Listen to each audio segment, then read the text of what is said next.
Et il y a très peu de temps s'est tenu le salon des métiers de bouche. C'est important parce qu'il faut savoir, et Isabelle Martinet va vous le confirmer, c'est un salon où on a vu que la profession se portait plutôt bien.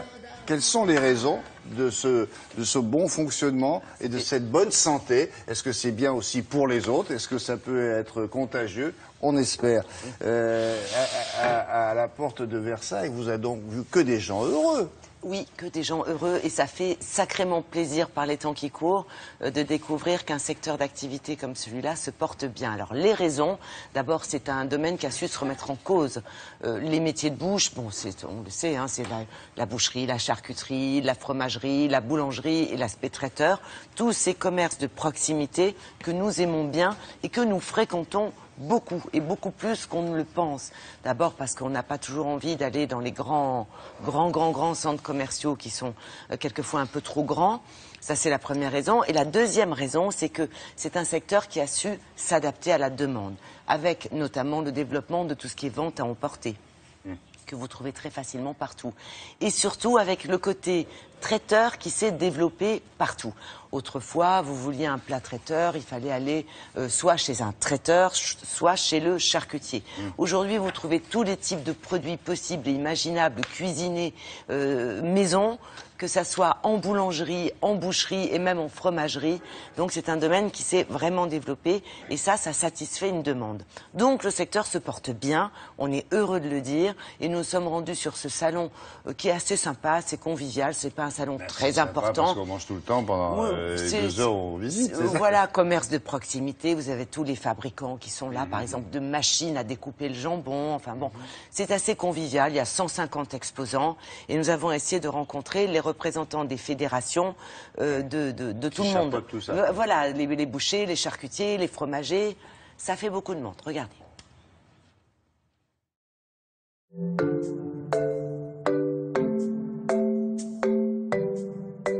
Le marché se porte globalement très bien puisque nous avons cette année un rebond de 1,2%. Les consommateurs refréquentent assidûment leur commerce alimentaire de proximité. Ils sont à la recherche de qualité, de proximité et de conseils, même si effectivement il y a une légère différence de prix. Les plats cuisinés à base de cheval dans l'agroalimentaire nous ont permis à nous, les artisans, de redonner confiance aux clients, confiance qu'ils ont toujours eu envers nous, puisque chez nous il y a une traçabilité, il y a un suivi. Nous frôlons aujourd'hui les 4000 points de vente en France. Les jeunes s'intéressent de plus en plus à la fromagerie. Nous avons des programmes de formation qui leur correspondent. Et nous avons également des producteurs qui, tous les jours, travaillent et nous fournissent les meilleurs produits en prenant soin, dès l'alimentation du bétail jusqu'à la fabrication, de nous fournir des fromages extraordinaires de jour en jour. Nous avons mis en place un label de Qualichef qui nous garantit que le charcutier aujourd'hui fabrique 25-35% de ses produits maison, tels que le pâté, jambon, saucisses. Et c'est un cahier des charges que nous devons respecter qui est très très strict. Et c'est par lequel le charcutier s'engage à faire vraiment des produits de base dans son laboratoire. On voit apparaître une nouvelle génération d'artisans et donc une nouvelle génération de magasins où la proximité est le maître mot ainsi que la mise en scène du produit. Par exemple, on voit de moins en moins de vitrines en linéaire et de plus en plus de vitrines en îlot, ce qui permet aux consommateurs de tourner autour du produit, de le voir sur toutes ses coutures et donc déjà visuellement de l'apprécier. Dans la boulangerie actuelle, le développement, c'est l'évolution du fast-food et de la restauration rapide, voire même de la restauration sur place. Et nous avons en parallèle des installateurs de magasins qui ont bien compris le sens des boulangers pour aménager leur espace disponible dans ce sens-là, dans l'évolution de ce que l'on demande de restaurer les gens sur place ou à emporter. C'est un marché porteur. La France est un pays de gastronomie.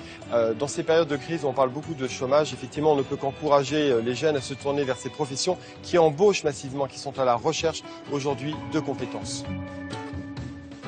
Alors, vous avez entendu comme moi l'affection de ce professionnel. Il n'y a plus de vitrines en linéaire, mais des vitrines en îlot.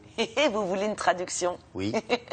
Ça veut dire que la remise en cause, elle est également au niveau du magasin. Oui. C'est-à-dire, il y a le contenu et le contenant. Le contenant, c'est le magasin.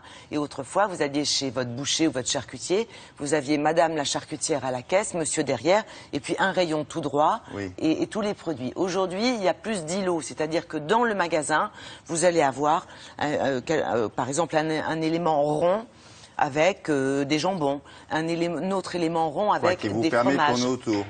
Vous tournez autour, vous voyez le produit, vous l'approchez de beaucoup plus près.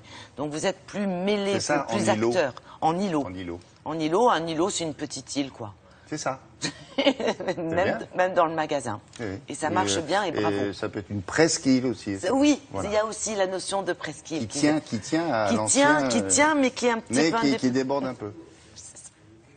Merci beaucoup.